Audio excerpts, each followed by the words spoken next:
Myself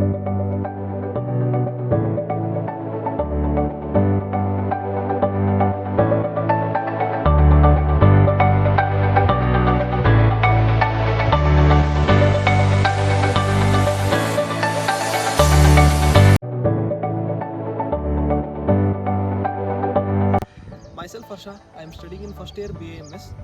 Now let us discuss about plastic eradication.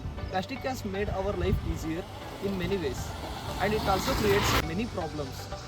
It pollutes land, oceans and air, and also a many problem for animals and our health too. To fix this, we should use less plastic, more recycling. We should use better materials to eradicate this. Now my friends will explain this in detail. Thank you.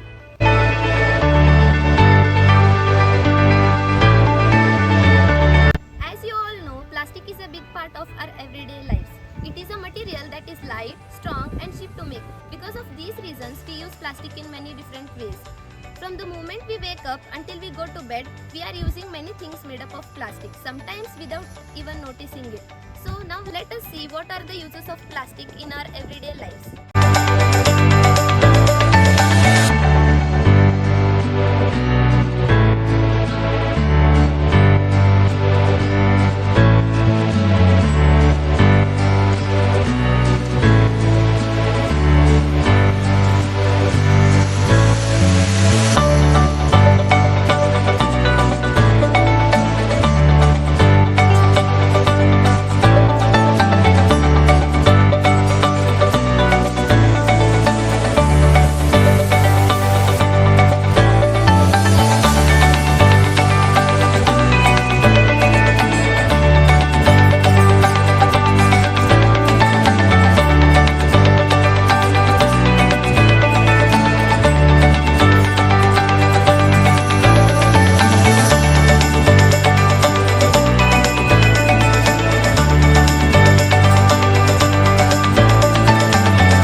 My name is Niaz. I am a medical student. Let us ask about the locality. Why to not use the plastic? ಅಣ್ಣ plastic ಯಾಕೆ use ಮಾಡಬಾರ್ದಣ್ಣ? ಯಾವಾಗ disturb ಆಗತ್ತಲ್ಲಣ್ಣ ಅದ್ರ ಸಂಬಂಧ ಮಾಡಬಾರ್ದಣ್ಣ. ಈಗ ಮತ್ತೆ ಈಗೆಲ್ಲ ಮುಸುರಿ ಅದು ಅಂದರೆ ಸುಡುದಿಲ್ಲಣ್ಣ. ಅದು ಈಗ ಅದು ಕರಗೋಂಗಿಲ್ಲ. ಹಂಗೆ ಹೋಗೋದಿವ ಅಂದ್ರೆ ಹಂಗೆ ಅದು ವಾಸನೆಯಾಗಿ ಹುಳ ಗಿಳ ಎಲ್ಲ ಸೊಳ್ಳಿ ಗಿಳಿ ಎಲ್ಲ ಜಾಸ್ತಿ ಹಾಕೋಣ. ಅದ್ರ ಸಂಬಂಧ ಮತ್ತೇನಿಲ್ಲ, ಅದ್ರ ಸಂಬಂಧ ಮಾಡಬಾರ್ದಣ್ಣ. ನಿಮ್ದು ಒಪಿನಿಯನ್ ಏನಣ್ಣ? ಅದಣ್ಣ, ಅದು ದನಗಳು ಪ್ಲಾಸ್ಟಿಕ್ ತಿಂತಾವಲ್ಲಣ್ಣ, ಹುಲ್ಲಿಗೆ ಇಲ್ಲಿ ತಿಂತ ಮತ್ತು ಒಳ್ಳೆ ಏನೋ ದನಗಳಿಗೆ ಏನರ ಸಮಸ್ಯೆ ಆಕತ್ತಣ್ಣ, ಅದಷ್ಟೇ. ಮತ್ತು ಯೂಸ್ ಮಾಡಿದ್ರೆ ಏನೈತಣ್ಣ ಯೂಸ್? ಏನಣ್ಣ ಯೂಸ್ ಮಾಡಿ ಪ್ಲಾಸ್ಟಿಕ್ ಯೂಸ್ ಮಾಡಿದ್ರೆ ಏನು ಯೂಸ್ ಐತಣ್ಣ? ಏನು ಯೂಸ್ ಇಲ್ಲ ಅದರಿಂದ, ಏನಿಲ್ಲ.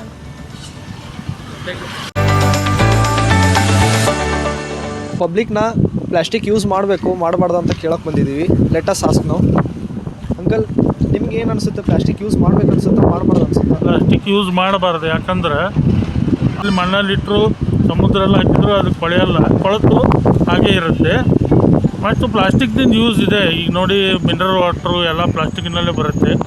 ಆಮೇಲೆ ಫುಡ್ ಐಟಮ್ಸು, ಆಮೇಲೆ ಜ್ಯೂಸ್ಗಳು ಎಲ್ಲ ಪ್ಲಾಸ್ಟಿಕ್ ಐಟಮ್ನಲ್ಲೇ ಬರ್ತಾಯಿದೆ. ಅದಕ್ಕೆ ನನ್ನ ಅಭಿಪ್ರಾಯ ಏನಂದರೆ ಪ್ಲಾಸ್ಟಿಕ್ ಯೂಸ್ ಮಾಡಬಾರ್ದು. ಪ್ಲಾಸ್ಟಿಕ್ನಿಂದ ಕ್ಲೈಮೇಟ್ ಎನ್ವಿರಾನ್ಮೆಂಟಲ್ ಕಂಡೀಷನು ಫೇಲ್ ಆಗುತ್ತೆ, ಅದರಿಂದ ಯೂಸ್ ಆಗಲ್ಲ. ಅದಕ್ಕೆ ನನ್ನ ವಿಚಾರ ಏನಂದರೆ ಪ್ಲಾಸ್ಟಿಕ್ ಪೂರ ಬ್ಯಾನ್ ಮಾಡಬೇಕು.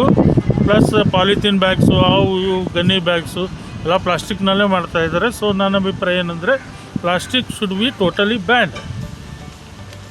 Thank you uncle. में एक क्वेश्चन था, जो आपका ओपिनियन क्या है प्लास्टिक के बारे में?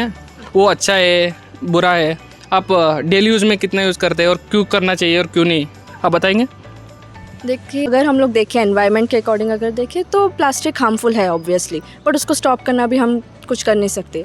हाँ, लिमिट कर सकते हैं, हाँ, बट कम्प्लीटली बंद नहीं कर सकते, इतना कहते हैं. आपका उसके प्रिवेंशन के बारे में आपका क्या? प्रिवेंशन रिसाइकल करो, ज़्यादा से ज़्यादा कम यूज़ करो, रिसाइकल ज़्यादा करो, क्योंकि कबाड़ वाले हमारे घर के सामने आते जाते रहते हैं, तो अगर उनको देंगे तो शायद हाँ लिमिट कर सकते हैं हम लोग यूज़ में. तो इससे रिसाइकल एक मैं कह सकती हूँ.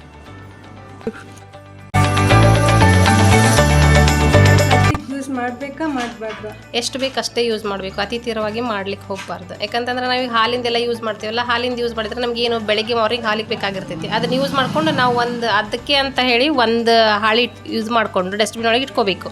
ಅದು ಹಸಿ ಕಸದೊಳಗೆ ಬರುತ್ತೆ. ಈಗ ನಾವು ಹಾಲು ಪ್ಯಾಕೆಟ್ ಕೊಡ್ತೀವಲ್ಲ, ಹಾಲು ಪ್ಯಾಕೆಟಿಗೆ ನಾವು ಯೂಸ್ ಮಾಡೋದಿಲ್ಲ, ಕೈಯಲ್ಲೇ ಹಾಲು ಪ್ಯಾಕೆಟ್ ಕೊಟ್ಟು ಕಳಿಸ್ತೀವಿ. ಆಮೇಲೆ ಇವಾಗ ತರಕಾರಿ ತೊಗೊಂಡು ಬಂದರೂ ಸಹಿತವಾಗಿ ನಾವು ಅದಕ್ಕೆ ದಪ್ಪಗೆ ಅಂತ ಹಾಳಿ ಬರ್ತದೆ, ಅದರೊಳಗೆ ನಾವು ಯೂಸ್ ಮಾಡ್ತೀವಿ. ಹಾಗಾಗಿ ನಾವು ಒಳ್ಳೆಯದನ್ನು ಯೂಸ್ ಮಾಡ್ಕೋಬೇಕು, ಅದು ನಮ್ಗೆ ಬೇಡಾಗಿದ್ದು ಯೂಸ್ ಮಾಡಬಾರ್ದು. ಪ್ಲಾಸ್ಟಿಕ್ ಯೂಸ್ನ ಹೆಂಗೆ ಕಡಿಮೆ ಮಾಡ್ಬೋದು? ಬೇಡ ಅಂದರೆ ಬಟ್ಟೆದು ಬರುತ್ತೆ ನಮಗೆ. ಅದು ಬೇಡಪ್ಪ ಅಂತಂದ್ರೆ ಒಂದು ಪೇಪರ್ ಕವರ್ ಇರ್ತೈತಲ್ಲ, ಎಲ್ಲ ತರಕಾರಿಗಳನ್ನು ಸೊಪ್ಪುಗಳನ್ನು ಸೋಸ್ಕೊಂಡು ಅದ್ರ ಒಳಗೆ ಇಟ್ಕೊಂಡು ಒಂದು ಅರಬೆ ಚೀಲದೊಳಗೆ ಇಟ್ಕೊಂಡು ನಾವು ಫ್ರಿಜ್ನಾಗ ಇಟ್ಕೊಂಡ್ರೆ ಅದು ಸೇಫ್ ಆಕೈತೆ. ಅದರಿಂದ ನಾವು ಪ್ಲಾಸ್ಟಿಕ್ ಕಡಿಮೆ ಮಾಡ್ಕೋಬೋದು. ಧನ್ಯವಾದಗಳು.